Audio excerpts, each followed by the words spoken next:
আপনারা দেখছেন MK Television.net। পরিষ্কার পরিচ্ছন্ন ইমানের অঙ্গ, এই প্রতিপাদ্যকে সামনে রেখে শহরকে পরিষ্কার পরিচ্ছন্ন রাখতে উদ্যোগ নিয়েছে নীলফামারী সৈয়দপুর পৌরসভার কর্তৃপক্ষ। প্রতিনিধি আফরোজ আহমেদ সিদ্দিকী টুইঙ্কেলের পাঠানো তথ্য ও ভিডিও চিত্রে। ডেস্কে আমি ইফতেখার, বিস্তারিত জানাচ্ছেন মুস্তাফিজুর রহমান।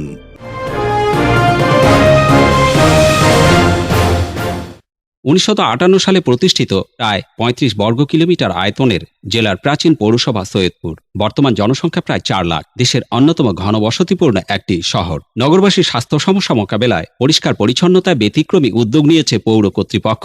এ ব্যাপারে জনগণের কাছে জানতে চাইলে তারা বলেন, ধন্যবাদ সৈয়দপুর পৌরসভাকে যে তারা এত যুগান্তকারী একটা কাজ করে যাচ্ছে। এটা অবশ্যই কন্টিনিউটি থাকতে হবে।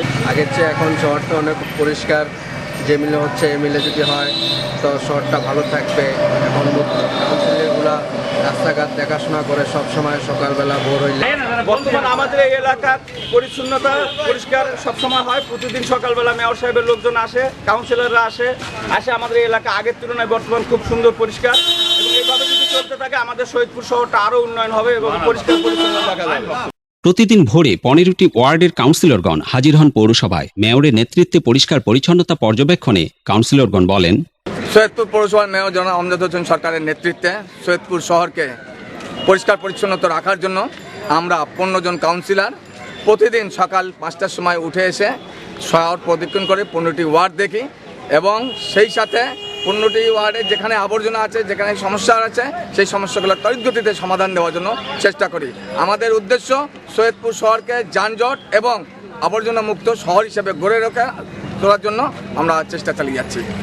শহরের প্রধান প্রধান সড়ক, মোড় ও অলিগলিতে তদারকি করেন 2 শতাধিক পরিচ্ছন্নতা কর্মী। প্রিয় শহরকে পরিষ্কার রাখতে কোথাও ঝাড়ু হাতে ব্যস্ত হয়ে পড়েন কাউন্সিলরগণ, কখনো আবর্জনা তুলে দেন গাড়িতে। এ বিষয়ে পৌরপিতা মোহাম্মদ আমজাদ আলী বলেন, অর্থাৎ গোটা পরিষদ মিলে আমরা প্রথম বেছে নিয়েছি যে সৈয়দপুর পৌরসভার থেকে জঞ্জাল মুক্ত করা।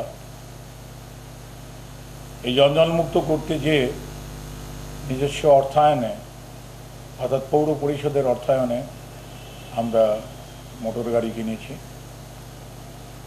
জঞ্জাল সরানোর মোটর গাড়ি কিনেছি, এবং সেই সাথে আমরা ফজরের নামাজের পর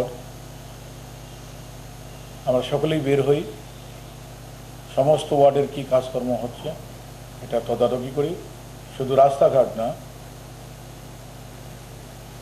পরিষ্কার পরিচ্ছন্নতার কাজ, ডাস্টবিনগুলো কোথাও উপচে পড়ে আছে কিনা এবং ড্রেনগুলো সুন্দর আছে কিনা, পরিষ্কার হচ্ছে কিনা, এটা আমরা মানসিকভাবে তৈরি হয়ে আমাদের ব্রত যে আমরা সাধারণ মানুষকে উদ্বুদ্ধ করতে পারবো, পৌরবাসীকে উদ্বুদ্ধ করতে পারবো যে পরিষ্কার পরিচ্ছন্নতা ইমানের অঙ্গ। এ বিষয়ে আমরা তাদেরকে উদ্বুদ্ধ করে তাদেরকে সাথে নিয়ে আমরা সৈয়দপুর শহরটাকে একটি ক্লিন শহরে রূপান্তরিত করতে চাই। আমরা আছি, আমরা যে দায়িত্ব পেয়েছি সেই দায়িত্ব থেকে দায়িত্ববোধের যে সৃষ্টি হয়েছে, সেই কারণেই আমরা আপ্রাণ চেষ্টা করছি সৈয়দপুরকে জঞ্জাল মুক্ত করার জন্য। এতে নগরবাসীর স্বাস্থ্য ঝুঁকি কমবে বলে প্রত্যাশা অনেকের। পৌর কর্তৃপক্ষের এই উদ্যোগকে ইতিবাচকভাবে দেখছেন নগরবাসী। Mustafizur Rahman, MK Television.net।